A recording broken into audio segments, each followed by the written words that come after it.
Ontario, the province of Ontario. I also the president for CHP Canada in the province of Ontario. And I'm encouraged to be here today, and I hope that I can be an encouragement to you. Something I strive for is to present the Christian worldview in a manner that current Canadian culture can understand, perhaps consider, and hopefully embrace. If current Canadian culture cannot understand what we say, how will they consider or embrace it? Tonight, as I speak to you, mostly a Christian sector of Canadian culture, I'm at liberty to use Christianese, as this is what we best identify with. But may I say that in Canada, Christ is the cornerstone, but in Africa, He's the center pole. Either way, He's the most important part of a building. And without Him, we build in vain. For the past 5.5 years, I have served as candidate for our EDA. For the past 18 years, I've served as Vice President, then President of the Hamilton Wentworth Family Action Council. At the Council, our mission was set in the early foundation to inform, motivate, and mobilize the concerned community in the area of social issues. Before we begin the main presentation this evening, I would like to provide you with some examples of projects I've been involved in over the years. So let's just have a look at some of these slides. This is the Birthright Scavenger Hunt, 2006. As our council began to disassemble Planned Parenthood in 1996, we recognized it was important to support a pro-life crisis pregnancy agency, as females who may have once turned to Planned Parenthood would need somewhere now to turn. This is a flyer from 2006 promoting our 9th annual Scavenger Hunt for Birthright, a competitive and fun activity which raised approximately 50% of Birthright's annual clothing supply in one morning. Everything we do doesn't have to be negative. We can do positive things. A delegate presentation to the Hamilton Wentworth District School Board regarding the sexual orientation strand of equity. Our council sat on the local public school board Sexual Orientation Steering Committee for the sexual orientation strand of the equity policy. They thought they would accomplish their goals in 3 to 6 months. We fought it out for 2 years. On 2 occasions, 85% of the responding public opposed the strand, yet the school board imposed it against the public will. Sound familiar? In May of 2008, we made a public delegation presentation of 14 minutes in length that took me 60 hours to put together. Declaration of Spiritual Values. This declaration was produced by our council in our early years. We had asked the board, how is it parents are supposed to express their needs for safeguarding of their family spiritual values in the education of their children? The board informed us that the family should communicate in writing with their child's teacher and principal. So we worked with a lawyer and produced a large 4-page legal document which identified the spiritual identity of the family and outlined that because of this identity, there were topics they could not discuss with our children, and as well forbid the school from counseling without parental consent. The school board replied, well, we didn't want you to communicate like that. This document is alive and well in many school boards in Ontario today, and is also now, there's groups that's called the Peace Movement. The guy who we co-founded the Hamilton Wentworth Family Action Council, he now runs something called Peace. You may have heard of it. He's been here in Alberta. It's also running in Hawaii now. So is this what we did 19 years ago? Change with the American language to match what's going on in that particular state with the same premise. Anyway, it's still alive today, and it's still serving people to protect their children's spiritual identity. My first campaign. Okay, move on. Okay, Bill 13 presentation. In May of 2012, I was privileged to present at Queen's Park on behalf of CHP Canada. Queen's Park is the Ontario Legislature. Regarding Ontario Bill 13, Accepting Schools Act. Some would say we have no right as a federal party to address provincial issues. Well, guess what? I live in Ontario. So why not? It was a great moment. Anything sound familiar up there? Males and female washrooms. After Ontario Bill 33, the Transgendered Persons Special Rights Bill was unanimously passed by all three big parties in 2012, I felt compelled to present to the Hamilton City Council regarding opposite gender usage of washrooms, change rooms, and showers in December of 2012. Following my 5-minute presentation, there were no comments or questions from councillors. Following the opposition presentation, the presenter was questioned by a councillor. He said, "I note that you often referred to opposite gender usage of washrooms. When you say washrooms, do you mean just washrooms, or do you mean washrooms, change rooms, and showers?" The presenter responded, "Washrooms, change rooms, and showers." "I have a problem with that," said the councillor. That councillor today was just, in 2000, last fall, was just elected as the NDP MP. NDP MP said, "I have a problem with that." But you know, I had a Christian councillor sitting in that same committee who didn't say a word. Isn't that something? Okay, so this petition was used to collect approximately 300 signatures to support the presentation. When we took on Planned Parenthood, we had 3,000 signatures, and there was no email at that time. So imagine all the midnight rates of Paul Revere we had to do in order to get 3,000 signatures. A newspaper article to draw interest. In the article, here's an excerpt where they're interviewing me, and it says, "I found it rather shocking," he said, of the board's decision. "I don't see how opening washrooms, change rooms, and showers for people of opposite gender makes it safer for them. It actually just makes it more dangerous and more uncomfortable for everybody else." Wonderfully Made, Billboard, 2012. Take note the dual sponsorship of CHP Hamilton Mountain and Hamilton Right to Life. Why not work together on a common cause? Someone said, "We can't do that." You can't. One organization can't work with another organization. Well, we paid for September, they paid for October, 2 separate contracts. Done. And there's the billboard. This is the actual billboard that went up across, just slightly down the street from the hospital where the abortions are being performed. This was put into our second annual Wonderfully Made Bus Shelter campaign. This is a 2-stage campaign. In stage 1 of April 2013, this 4-foot by 5-foot image was showing in 3 key bus shelters on the Hamilton Mountain. This one is at Mohawk College. You see, we don't put our pro-life message in front of a church. We put it where we want the message to go, in front of the college. Nearest bus shelter to a public high school. A major transit thoroughway on the mountain where they go up and down the escarpment, the Hamilton Escarpment. Right, that's a very, very busy place in town. In stage 2 of May of 2013, the Wonderfully Made image was replaced. So in April, we had up that kind of attractive, friendly little poster. In the same bus shelter, we took it down, we put this one up. In stage 2 of May 2013, the Wonderfully Made image was replaced with this 4-foot by 5-foot image. Capital punishment is illegal in Canada, yet we continue to execute our children for the crime of... I asked them, those who objected, I asked them to fill in the last line. They couldn't fill it in. We had a dedicated phone line to receive phone calls.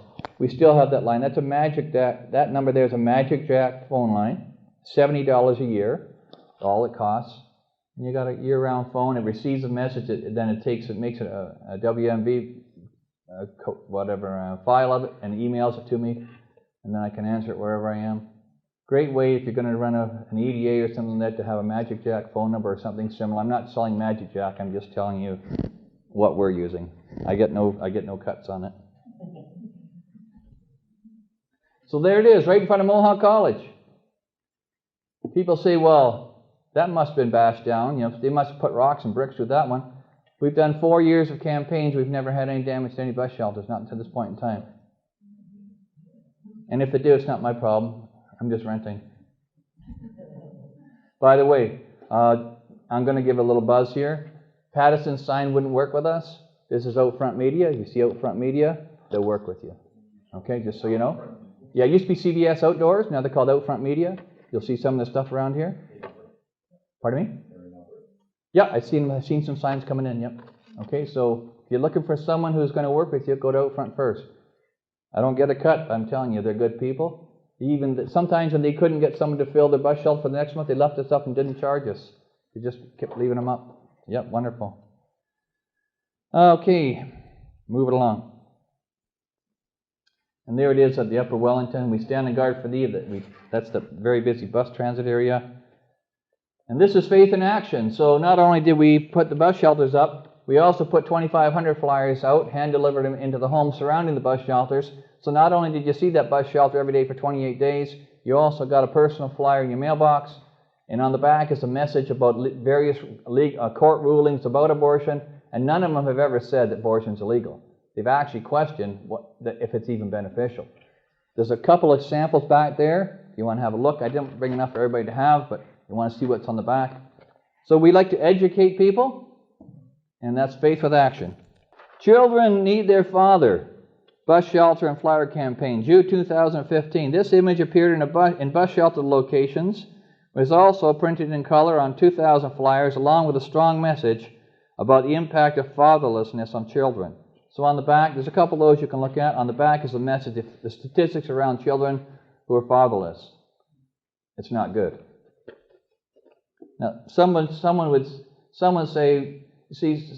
want me to encourage us to say something about LGBT. I don't go up putting out posters about LGBT. I put up posters of what I do believe in. End of story. Okay, get over the stuff of trying to badmouth people. Talk about what you do believe in. By the way, this family is the image. This family in the image live in Duncan, British Columbia. They're my daughter, and they're my son-in-law, my 3 grandchildren. I'm heading out there Saturday to see them before I go back to Ontario. So they're my poster children.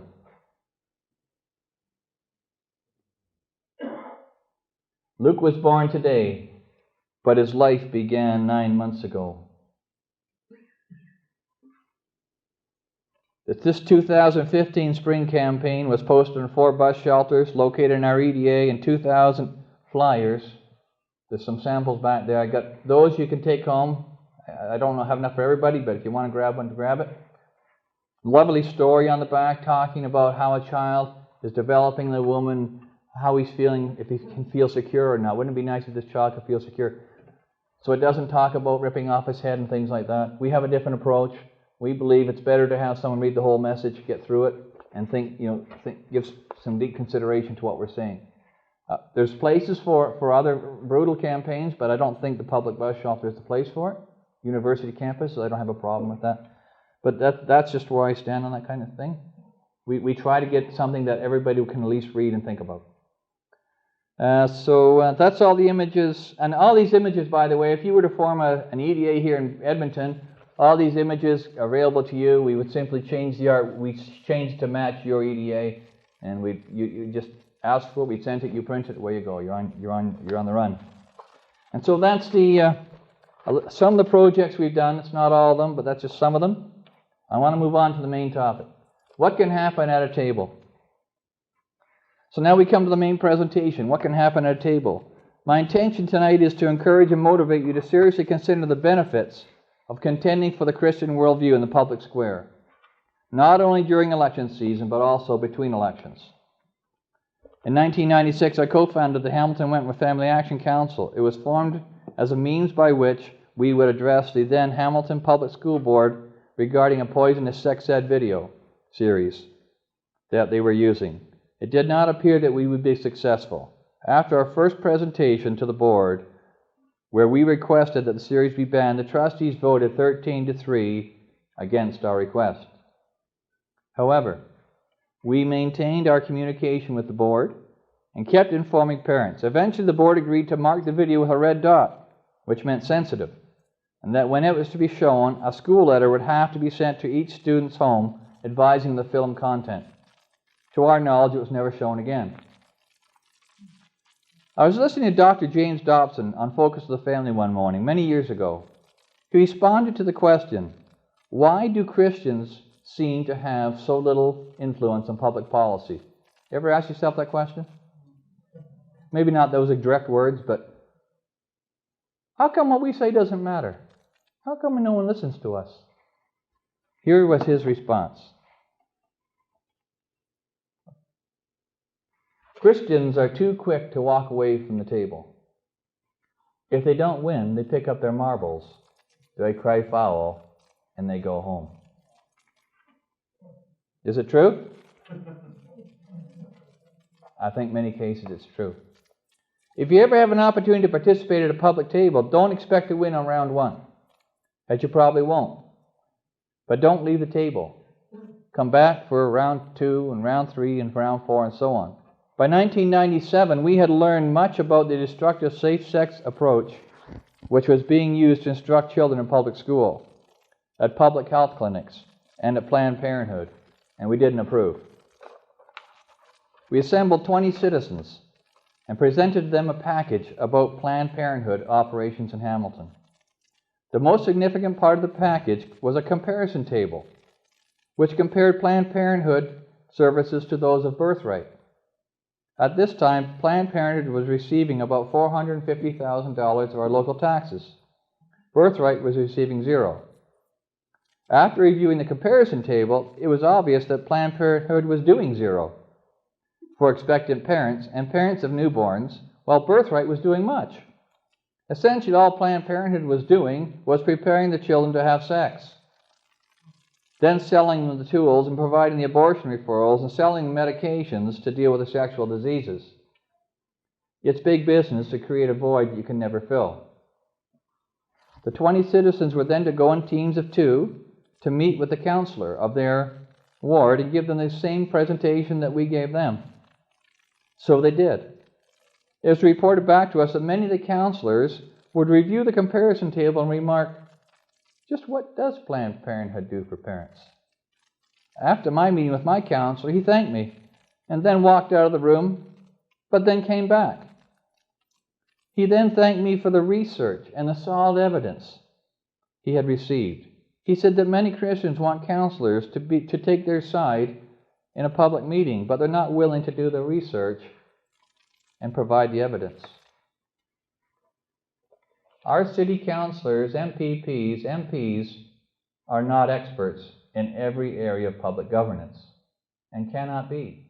If you want them to work for you, you must work for them and give them the tools they need. Now that each and every counselor was educated, it was time to take the official presentation to the Social Services and Public Health Committee.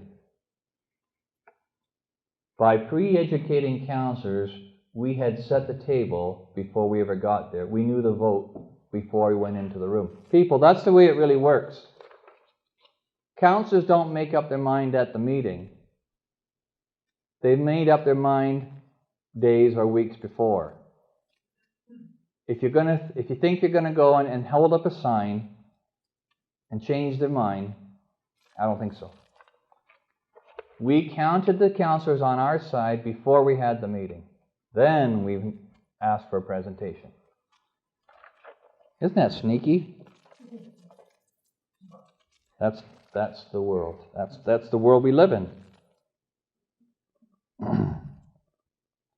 So we presented the dark side of Planned Parenthood that afternoon and requested that their funding be denied. The following discussion was heated and long. Here is a newspaper article from February 27, 1998, which is written from the perspective from the media, aka the enemy. And here's a blow-up so you can actually, possibly some of you will be able to read it when the curtains are all drawn there. Okay. This portion reads, the next time the Planned Parenthood issue comes before regional council's Community Service and Public Health Committee, let's hope the counselors either check their personal biases at the door or substitute thinking caps for the dunce hats they're wearing this week. Please note that you must check your personal biases at the door, is what the Human Rights Commission is demanding of Christians in the public square. We may be permitted to be Christians in our homes and churches, but required to be secular in the public square. We need to understand the real agenda that is underway in Canada. It's far more than silencing Christians in the public square. Ultimately, It is to eradicate Christianity by making it illegal. Churches who preach against homosexuality are now accused of spiritual violence, an attempt to make it illegal. Starting off with after a marathon. After a marathon session lasting 4 hours, I can remember it was so hot in that room, I was sweating. And counselors running around, I don't know if you've ever seen what goes on sometimes, but negotiating with each other, and it was quite it was enlightening for me. The committee rejected a recommendation from the region's senior medical health experts to continue a financial partnership with the downtown birth control clinic. Instead, they instructed staff to come back with a list of other community organizations that might contribute to delivering the sexual health services mandated by the province. So the staff recommended the city continue to fund Planned Parenthood, and the counselors said, we reject the staff recommendations, we want new partners. The doors were beginning to close on Planned Parenthood Hamilton. It gets better. Later, this same writer wrote, it means an obscure pressure group can walk into a room, he's talking about us, and malign and misrepresent both a minority and a venerable community organization. They can do it not only with impunity, but with a silence that signals consent. You'd almost think this was 17th century Salem, Massachusetts, not Hamilton, 1998. When you are at the table, expect the world to speak all manner of evil against you. It's a good sign you're on the right track. While Planned Parenthood was not completely cut off that day, they soon saw significant cuts, which were followed by more cuts. 3 years later, they closed their doors in Hamilton. Planned Parenthood Hamilton is the initial city where Planned Parenthood began in Hamilton. So we shut down the base. More about this later. Something else very significant was birthed that day, and it became known as the Sexual Health Network. This was to be a network of agencies in our region who would help to steer public health and the provision of sexual health services to our youth. At the very first meeting, there was probably 30 or more groups there, many dark agencies like Planned Parenthood, Hamilton AIDS Network, and so on, and a few good ones like Birthright, Canadians for Positive Community Standards, and Hamilton Wentworth Family Action Council.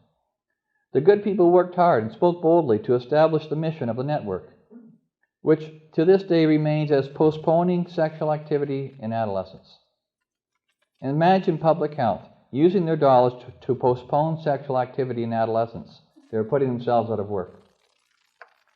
Not long after the mission was written in stone, the dark agencies left. You see, there's not much money in abstinence.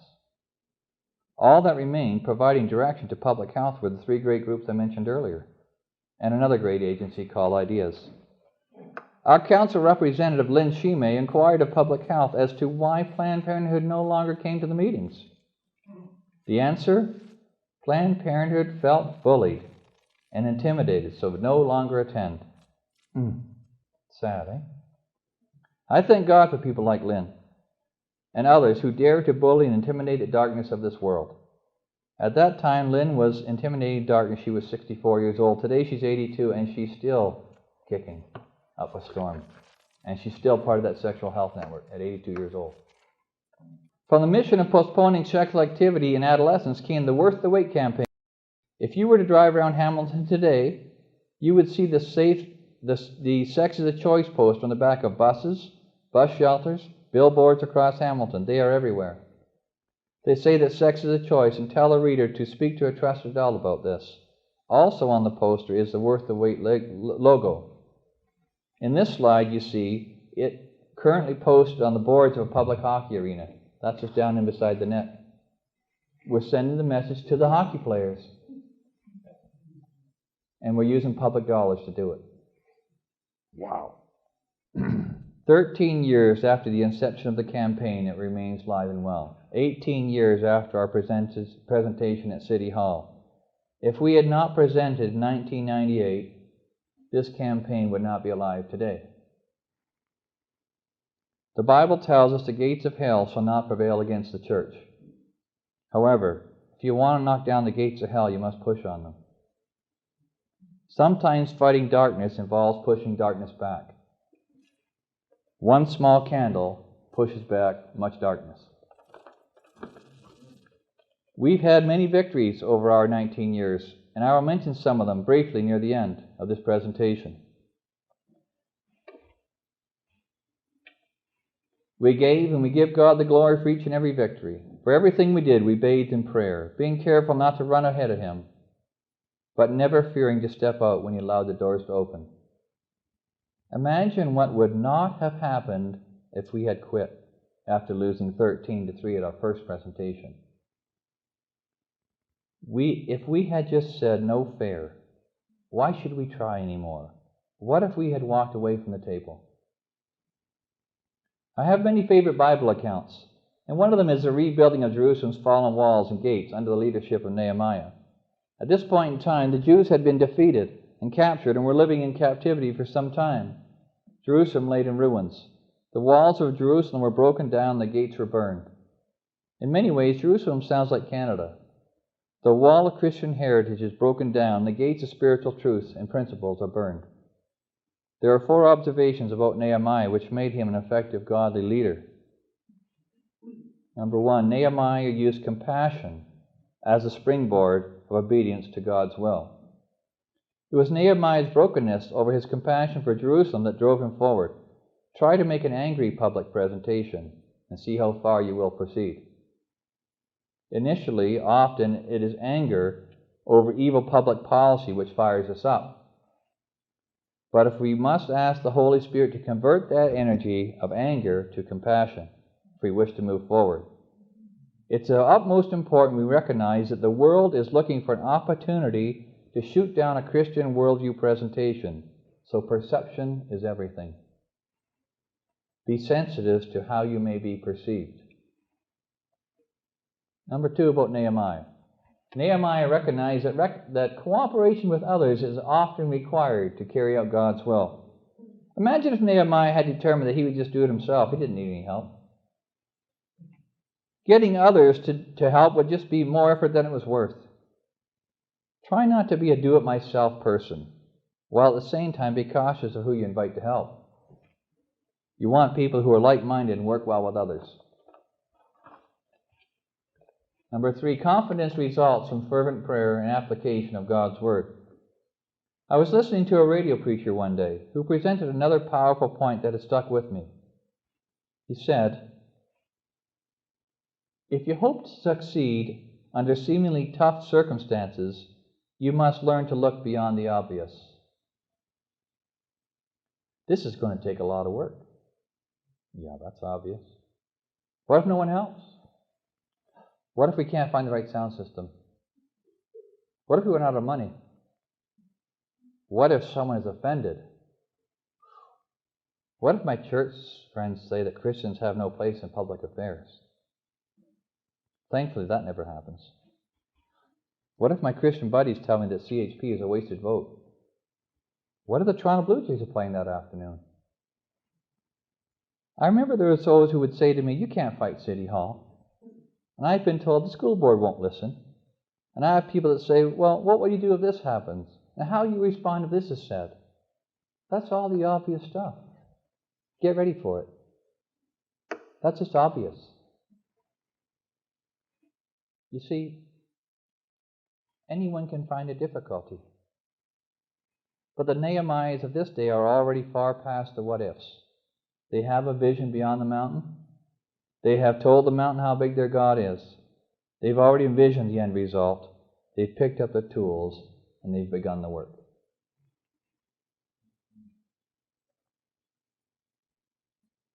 Don't be discouraged by naysayers and what-ifers. Stop and ask yourself the bigger question. What if we Christians in Canada do nothing? What will happen to our nation if we sit and complain but do nothing? These questions alone should make you want to do something. And the 4th point, courage will manifest itself as sanctified tenacity in refusing to compromise on the conviction that one is doing God's will. I love it. Courage manifests itself as sanctified tenacity. You see, sanctified tenacity is not inborn. It manifests itself in those who step out in courage and faith to do God's will. It's something that grows in you when you step out. Defending the unborn is God's will. Reaching out to your community is God's will. Protecting your children from spiritual harm is God's will. So step out in faith and encourage. Begin the work and ask God for sanctified tenacity. So what was the outcome of Nehemiah's sanctified tenacity? Well, Nehemiah 6:15, it says, "So the wall was completed on the 25th of Elul, in 52 days, October the 2nd. Verse 16 says, "When all our enemies heard about this, all the surrounding nations were afraid and lost their self-confidence, because they realized that this work had been done by Nehemiah." No. This work had been done with the help of our God. A seemingly insurmountable task completed in 52 days. I like verse 16. The enemy lost his self-confidence. You have to love that. You see, the outcome of sanctified tenacity. What's the outcome of sanctified tenacity? Here it is. In the righteous results in loss of self-confidence of the unsanctified. I've seen it. I've seen in public, I won't call them battles, but that's what they are, public challenges. I've seen the enemy lose their confidence and withdraw, pull back. In this Hamilton Spectator article of February 13th, 1997, entitled "Planned Parenthood Makes Its Case," the following was written. Program reduction, talking about them, will result in reduced use of medical services by sexually active teenage girls. This will lead to increased adolescent pregnancy, increased abortions, increased numbers of adolescent mothers on social assistance, and increased rates of sexually transmitted diseases. That's their prediction. Planned Parenthood just wished it was true. Because if it was true what they were saying, then their services would be justified.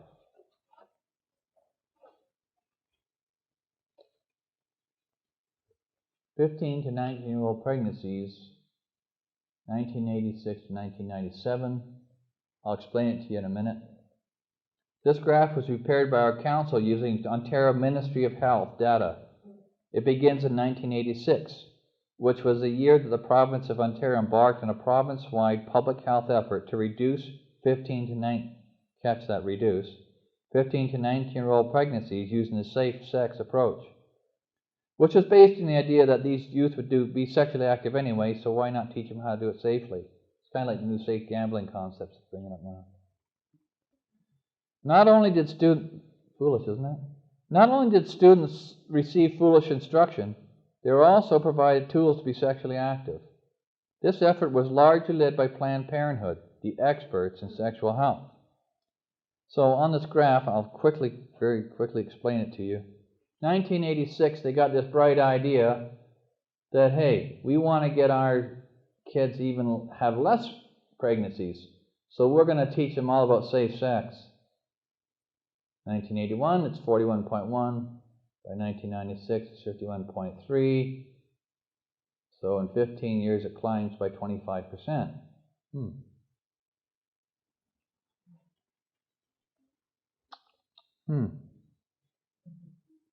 This is evidence of a failed public program. Now, you won't be able to read it very well, but I'm going to point to it. Please note that we added to this timeline graph for 1997 the Hamilton Wentworth Family Action Council intervenes. So we put this on the graph. There's a graph to follow of what happened next coming up. So you're going to have to hang with me now. And we presented this to council. We said, look what you've been doing.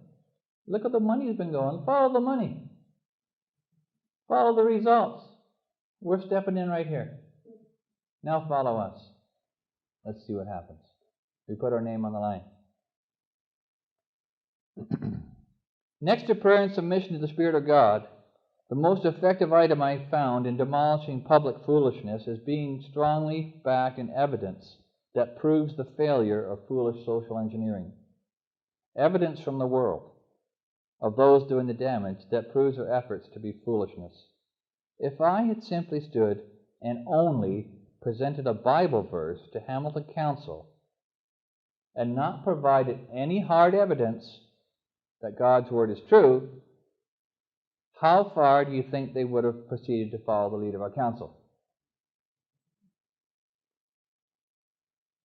A few minutes?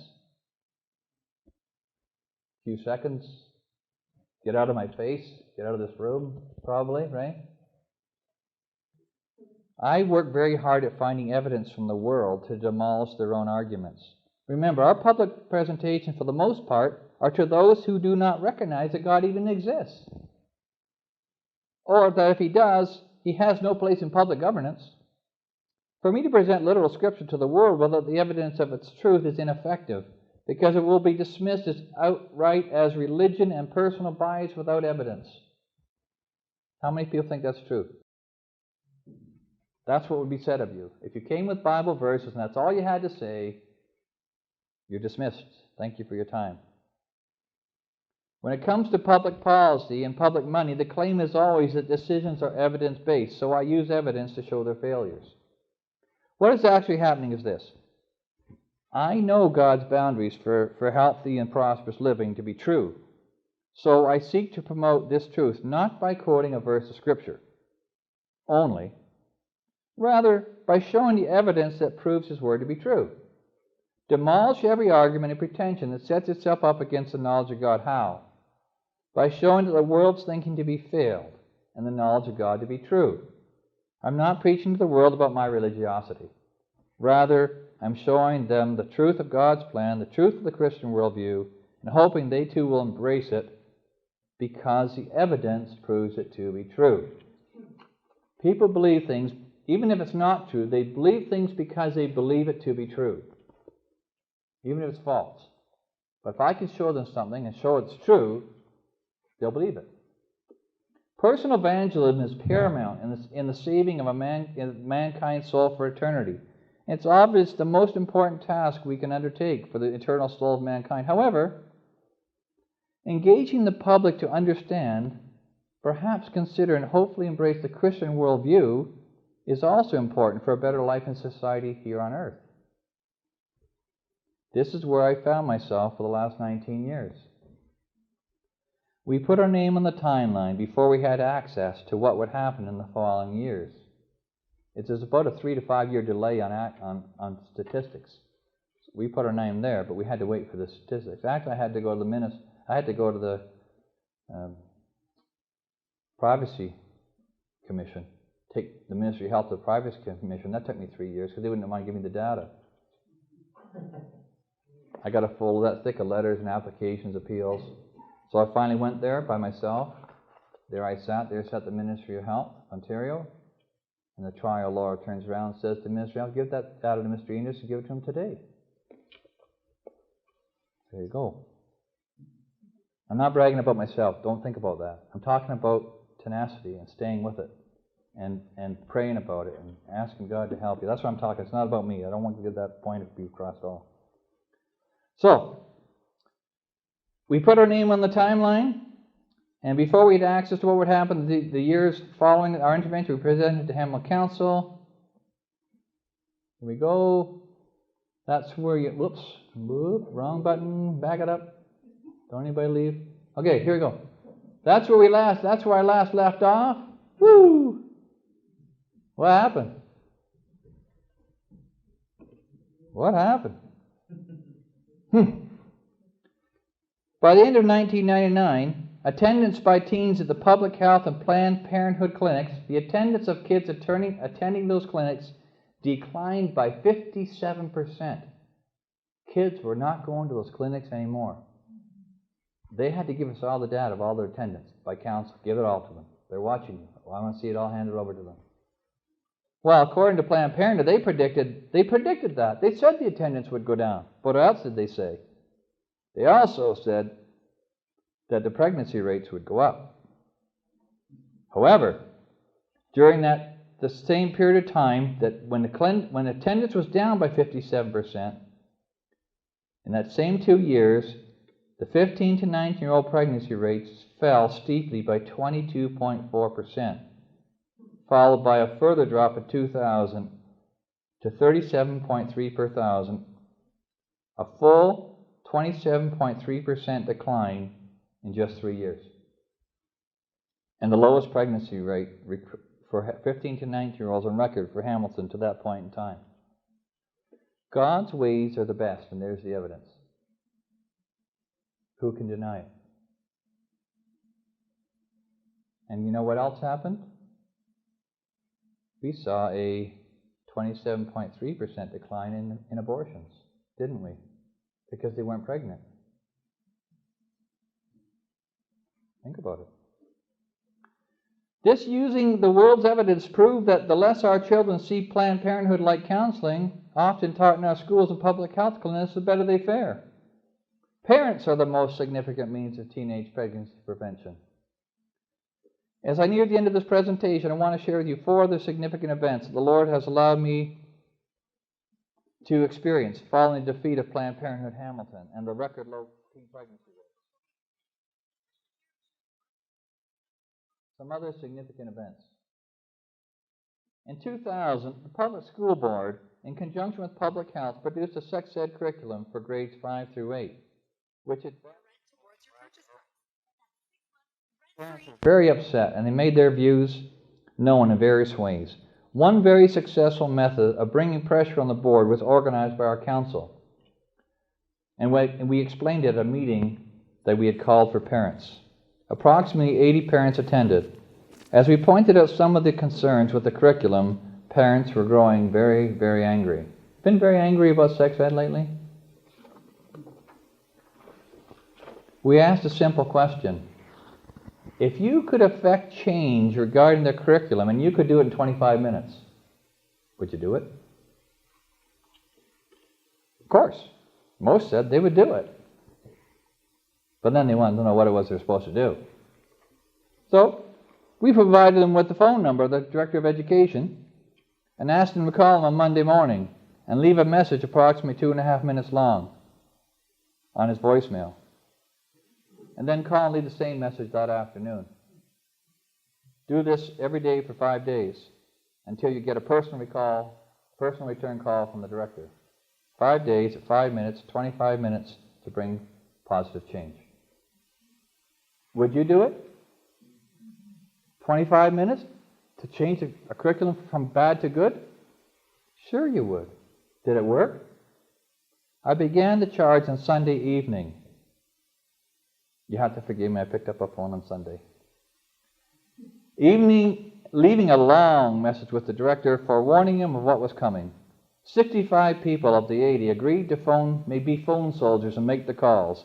The director received 65 calls in the morning, 65 calls in the afternoon on Monday, 65 calls on Tuesday morning, 65 calls on Tuesday afternoon, but on Wednesday we received a call from the board asking us to call out the phone campaign, and they would meet with us that night. And so it happened. Eventually this led to an opportunity for our council to present our case before the Board of Trustees. We presented the darkness and the foolishness of the curriculum, the evidence. The Board of Education that night, not a committee of the whole, so it was less people, it was just that particular committee, the Education Committee, was supported by a 6-to-1 vote, and it directed the staff to rewrite the curriculum with the input of the Hamilton Wentworth Family Action Council. Rewrite it all. So the board staff, along with public health, rewrote the entire curriculum. They produced a new 450-page, get the name of this title, Healthy Living Curriculum, and it was actually healthy. Imagine that, spending public health dollars on healthy living. Poof! Phenomenal and new. This curriculum was then given to our council to critique line by line, page by page. A 2-year back and forth process has resulted in the curriculum in which abstinence was the big message, and parents and pastors were at the top of the list as go-to people for students. The previous version had public health and Planned Parenthood at the top. Pastors and parents were at the bottom. The list got flipped over. There were several lessons where students were required to take the activity home and complete it with the parents participating. This page had to be signed by the parent and returned to the teacher. Wow, parental involvement. That's unique. Think about this. We positively impacted the curriculum which will be taught to 25 to 40,000 students a year. This can be the reward of getting to and staying at the public table. Significant event number 2. In 2004, the board staff opted to revise the curriculum again. However, this time the process was different. Our council was not even aware of this revision until we received a phone call from the superintendent responsible. She informed us that the draft vision, the revised curriculum, was complete and requested our council to pick up a copy and critique it before it went into circulation. They didn't want to face that all over again.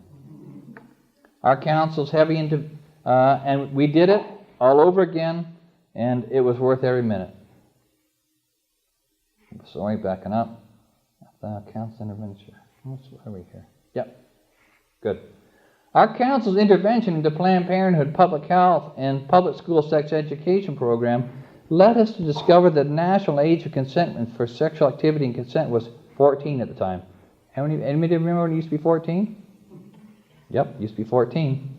We were shocked to learn this and felt it needed to be raised to 18. But this was a federal issue.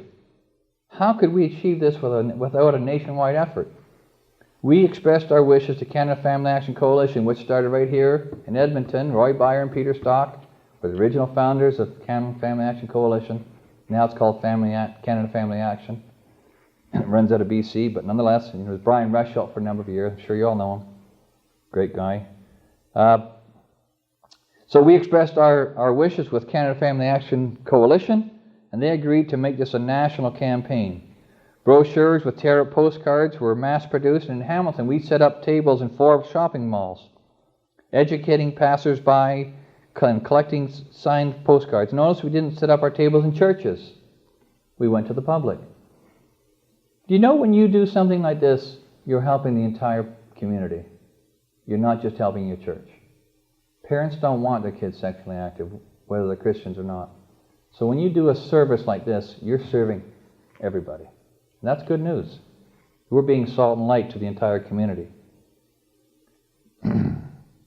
So we had all these signed postcards and so on. We also printed in at City Hall. We requested a letter of support be written from the City of Hamilton to Parliament.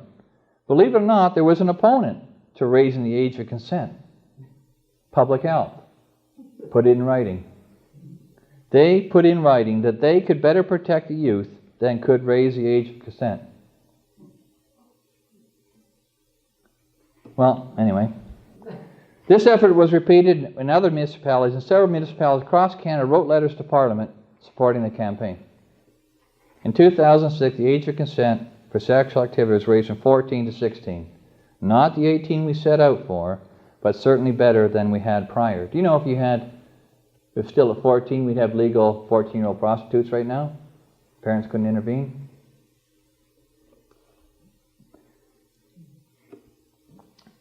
So this is the final example coming up. A cooperative campaign, okay. Notice how I got a spelling by Canada Amly. Actually, I have to show you that. Don't worry about getting it perfect. Just do pretty good and get going, okay? That's what I did. It's pretty good. We can do it, okay? Formation of washroom, change room, and shower usage draft policy for the City of Hamilton. This is becoming a very sensitive subject in Alberta.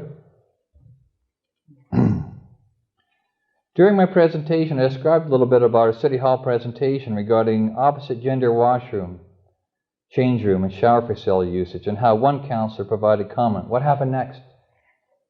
Did we simply make the presentation and then walk away from the table, trusting others to do that good work behind the doors? Of course not. That afternoon, an email went sent to that counselor who spoke out, thanking him for such a revealing question and his strong response.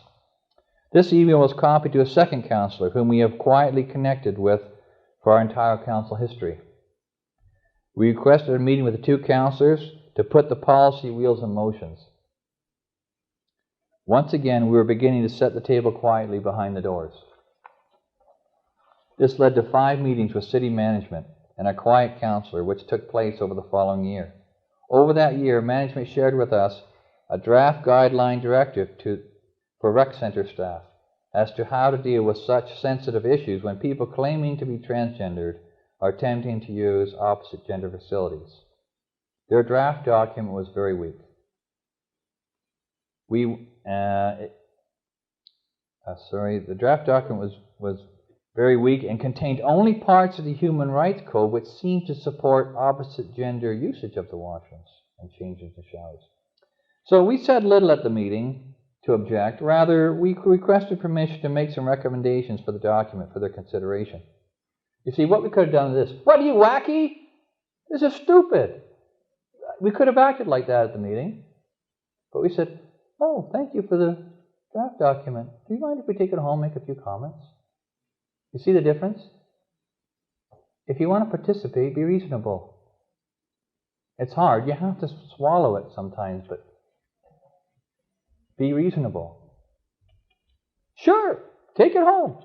Take your time. Bring back your comments. Thank you. We will. So, we made several changes to the document and used it to present the evidence for the Human Rights Code support of our position. We then included 4 points to show the policy was how the policy was to be carried out. The Human Rights Code in Ontario actually says it's not discriminatory to have segregated facilities based on public decency. That's what it says. Why did they put it in there? Because they're talking about washrooms, changes and showers. But they did, somehow the city staff who were working with the equity committee didn't want to put that one out there. They just talked about other areas, but it specifically says that is not discriminatory. So we put it in there. So we made several changes. We then included 4 points to how the policy was to be carried out. They agreed to our policy and 3 of the 4 points, but they did not want to give into the 4th point, which very clearly stated that facility usage must be strictly in keeping with signage posted at the entry of the facility. They would not support this point, which means they actually intended to abandon our cause if push came to shove. The first 3 points were kind of feathery. The last one was, this is what we mean. They said, I don't think so. We then met separately with the councillor, and he fully supported our case, and he asked the management why they would not. They forfeited. They, however, insisted that the new draft policy not become official until a need for such policy arose. All this was done quietly behind the closed doors, and I prepared actual minutes of every meeting with every councillor, with every city staff, and all the minutes I prepared, I sent them back and had them approve them. Send me an email, I approve, that's what we said. That's very important. When you have a meeting, take notes, make minutes, send it back to them. Is this what you agreed to? Because later on they're going to deny it.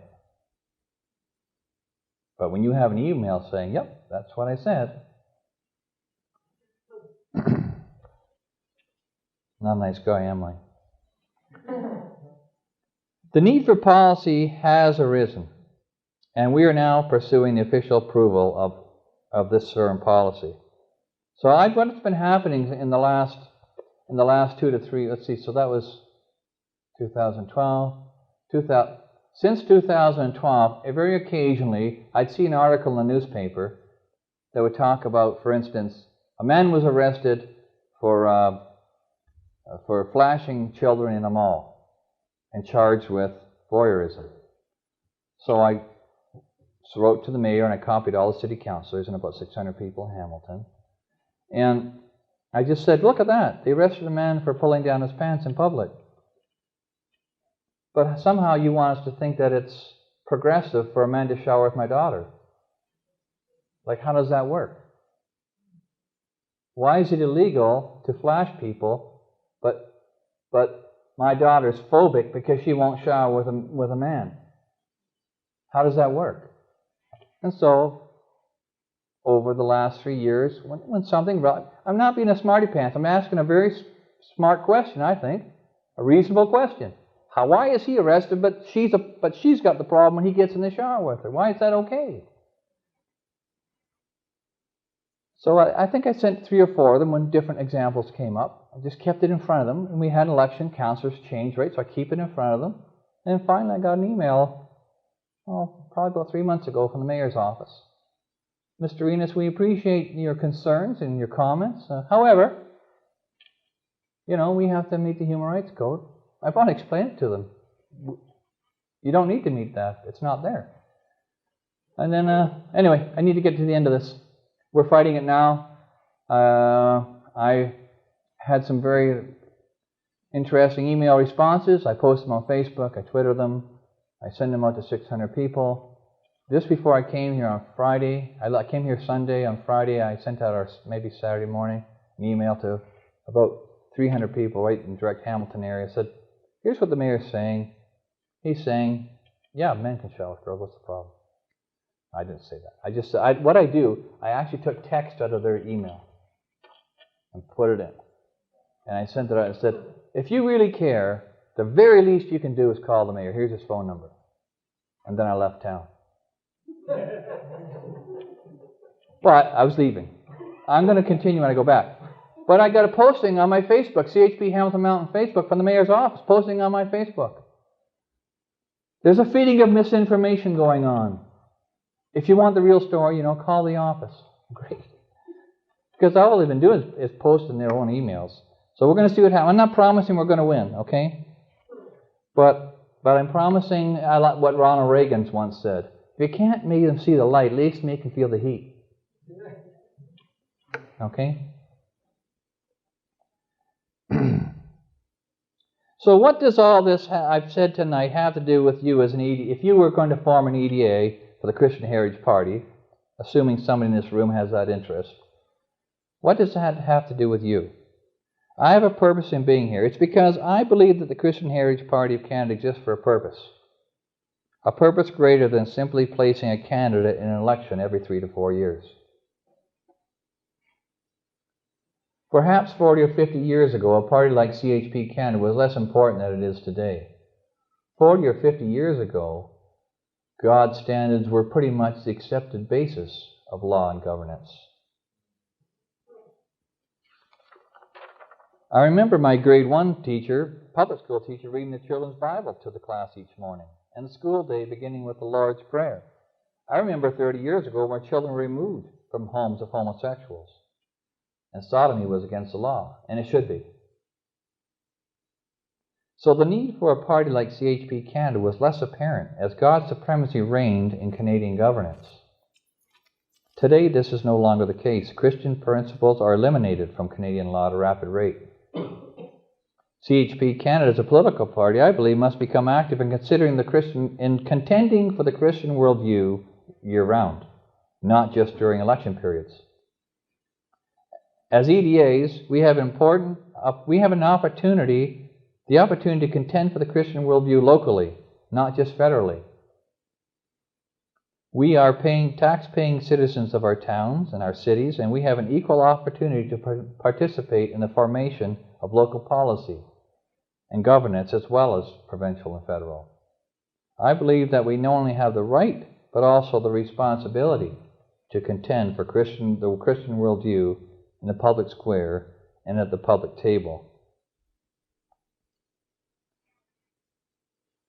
I also believe this: if we Christians fail to show up in the public square or at the public table, others will take our place that do not hold our worldview.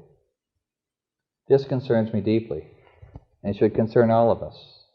Our Christian heritage is being reduced to rubble, while so many Christians sit idle, letting it happen. In a sense, we are losing by forfeit. In closing, I urge you, as Christians, forget about the Christian Heritage Party for the moment. As Christians, I urge you to be salt and light in your community year-round. Encourage other like-minded Christians to join with you and to contend boldly for the Christian worldview? If not you, then who? How do we expect to reap where we do not sow? Thank you.